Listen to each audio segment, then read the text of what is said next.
Proposal తీసుకొస్తున్నామంటూ చూస్తున్నామండి. So ఇక ఇది వాస్తవానికి కూడా ఈ విజయానికి మాత్రం రేవంత్ రెడ్డి, ఈ విజయం సాధించింది రేవంత్ రెడ్డి అని చెప్పాలి. ఈ చర్చ ఈరోజు పెట్టుకోవడానికి కారణం ఎవరంటే రేవంత్ రెడ్డి వాస్తవానికి కూడా. సో ఏమన్నాడు, మీరు డీలిమిటేషన్ ద్వారా మా సౌత్ ఇండియాకు నష్టం జరిగే అవకాశం ఉంది. సో నార్త్ ఇండియా వాళ్ళు మీరు ఓన్లీ అక్కడ 2-3 రాష్ట్రాలని ఎలక్షన్ జరిగితే మీరు సెంట్రల్లో పవర్ తీసుకునే ప్రయత్నం చేస్తారని అని చెప్పి మొదటి నుంచి కూడా రేవంత్ రెడ్డి దీన్ని వ్యతిరేకించిండు. అందరూ కూడా వ్యతిరేకించారు. కాంగ్రెస్ పార్టీ తరఫున వీళ్ళు గట్టి పోరాటమే చేసిరు. నిన్న బరాబరి ప్రకటించిన రేవంత్ రెడ్డి, మీరు ఈ విషయంలో వెనక్కి తగ్గకపోతే, డీలిమిటేషన్ విషయంలో వెనక్కి తగ్గకపోతే మాత్రం ఇక యుద్ధమే జరుగుతుందని చెప్పి ప్రకటించండి.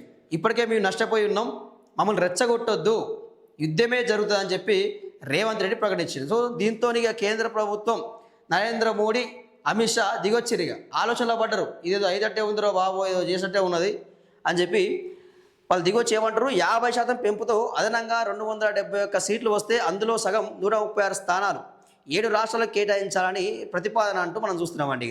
సో ఇక ప్రస్తుతం జీడిపిలో తెలంగాణ 5% వాటా, ఈ లెక్కన 30 సీట్లకు పెరిగే ఛాన్స్ అంటూ మనం చూస్తూ ఉన్నాం. రాష్ట్రాల ఆర్థిక వృద్ధికి ప్రోత్సాహకంగా ఉంటుందంటున్న ఎక్స్పర్ట్స్, లేదంటే అంతరాలు ఎప్పటికీ అలాగే ఉంటాయని అభిప్రాయం. సీఎం రేవంత్ ప్రతిపాదనపై ఉన్నత స్థాయిలో చర్చ అంటూ మనం చూస్తూ ఉన్నాం. సో ఇది బలమైన చర్చ, ఈ చర్చ జరగవలసిందే. వాస్తవానికి కూడా కుటుంబ నియంత్రణ అని చెప్పి ఈ సౌత్లో ఉన్న రాష్ట్రాలన్నీ కూడా కుటుంబ నియంత్రణ పాటించినవి. ఎక్కువగా పిల్లలకి కనలేదు, ఒక్కరిని ఇద్దరిని కన్నారు. సో అక్కడ నార్త్ వాటర్ లేదు, ఇక ఇష్టం వచ్చినట్టు పిల్లల్ని కన్నారు. మరి డీలిమిటేషన్ ద్వారా కూడా మాకు అన్యాయం జరిగే అవకాశం అయితే ఉన్నది. ఈ సౌత్ రాష్ట్రాలకు అన్యాయం జరిగే అవకాశం ఉంది కాబట్టి సో ఇక్కడ ఏమంటారు, కొత్త ప్రభుత్వం ఏం తీసుకొచ్చారు, ఇక సో 50-50 తీసుకొస్తాము. సో 50% అన్ని రాష్ట్రాలకు పెంచుతాం. తర్వాత ఒక 50 ఎక్కువ అయితే ఎక్కడైతే పెరిగిన స్థానాలు, ఆ పెరిగిన స్థానాన్ని ఈ సౌత్లో ఉన్న రాష్ట్రాలకు మేము పెంచుతామని చెప్పడం జరుగుతూ ఉంది. సో ఇది వార్త. దేశవ్యాప్తంగా నియోజకవర్గాల పునర్విభజన డీలిమిటేషన్ ప్రక్రియపై గందరగోళం నెలకొంది. జనాభా ప్రాతిపదికన సీట్లు పెంచితే దక్షిణాది రాష్ట్రాలు రాజకీయంగా బలి కావాల్సిందేనా అనే ఆందోళన వ్యక్తమవుతున్నది. ఈ నేపథ్యంలో సీఎం రేవంత్ రెడ్డి తెరపైకి తెచ్చిన జిఎస్డిపి రాష్ట్ర స్థూల ఉత్పత్తి ఫార్ములా జాతీయ స్థాయిలో చర్చనీయాంశంగా మారింది.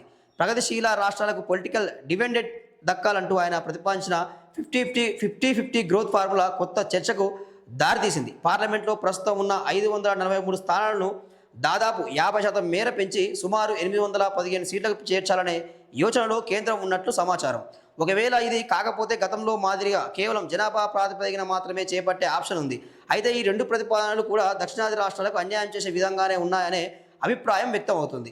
జనాభా ప్రాతిపదికన చేస్తే కుటుంబ నియంత్రణ పాటించినందుకు 50%తో చేస్తే ఇప్పటికే ఎక్కువ సీట్లు ఉన్న ఉత్తరాదిలో రాష్ట్రాలకు మరిన్ని సీట్లు అదనమై అభివృద్ధి పదంలో దూసుకుపోతున్న దక్షిణాది రాష్ట్రాలకు రాజకీయంగా తీరని అన్యాయం జరుగుతుందనే ఆందోళన వ్యక్తమవుతుందంటూ చూస్తూ ఉన్నాం. సో ఇది 100% వాస్తవం, 100 కాదు 1000% వాస్తవం. డీలిమిటేషన్ పేరుతో చేసినా కానీ అన్యాయమే జరుగుతూ ఉంది. 50% పెంచుకున్న అన్యాయమే జరుగుతూ ఉంది. ఎట్లా అంటే ఇప్పుడు యూపీలో సీట్లు 40 ఉంటే 80 అయితే, 80 ఉంటే 60 అవుతాయి. సో ఇట్లా ఉంటుంది ఇక 50% అంటే. సో అక్కడ జరిగే పరిస్థితి అది. మరి ఇక్కడ సౌత్లో తెలంగాణ చూసుకుంటే సో ఇక్కడ వ్యత్యాసం ఏర్పడుతూ ఉన్నది అనమాట. అంటే నార్త్లో 2-3 రాష్ట్రాల్లో వాళ్ళు గెలిస్తే కేంద్రంలో అధికారం చేపట్టవచ్చు, పెద్ద విషయం ఏం కాదు. సో ఈ అంతరాలు తొలగాలి, ఇట్లా ఉండొద్దు. కాబట్టి ఏం చేయాలి, ఈ దేశమంతా ఒకటే కాబట్టి ఒకే దేశం ఒకే ఎలక్షన్ అంటూ ఉన్నారు కదా. మరి ఒకే దేశం అన్నప్పుడు అందరికీ సమానంగా పంచాలి కదా మరి సీట్లు. అసెంబ్లీ సీట్లు అనేవి, పార్లమెంట్ సీట్లు అయినా అసెంబ్లీ సీట్లు అందరికీ సమానంగా పెంచుకుంటూ పోవాలి. ఈ అంతరాలు అనేది ఉండకూడదు. సో ఈ విషయంలో రేవంత్ రెడ్డికి మాత్రం హ్యాట్స్ ఆఫ్. ఈ విషయంలో ఒప్పుకుంటున్నా రేవంత్ రెడ్డిని, బరాబరి కొట్లాడినావు. మొత్తం మీద సెంట్రల్లో మాత్రం చర్చ పెట్టింది. సో ఇది మామూలు విషయం కాదు, చిన్న విషయం కాదు. ఇది వాస్తవానికి కూడా సౌత్ రాష్ట్రాలన్నీ కూడా ఏకం కావాల్సిన అవసరం అయితే ఉన్నది ఈ విషయంలో. ఒకవేళ ఆ విధంగా ఒప్పుకోకపోతే మాత్రం కేంద్రం మీద యుద్ధం చేయాల్సిన అవసరం అయితే ఉన్నది. అన్ని రాష్ట్రాలకు సమానంగా పెంచాలి.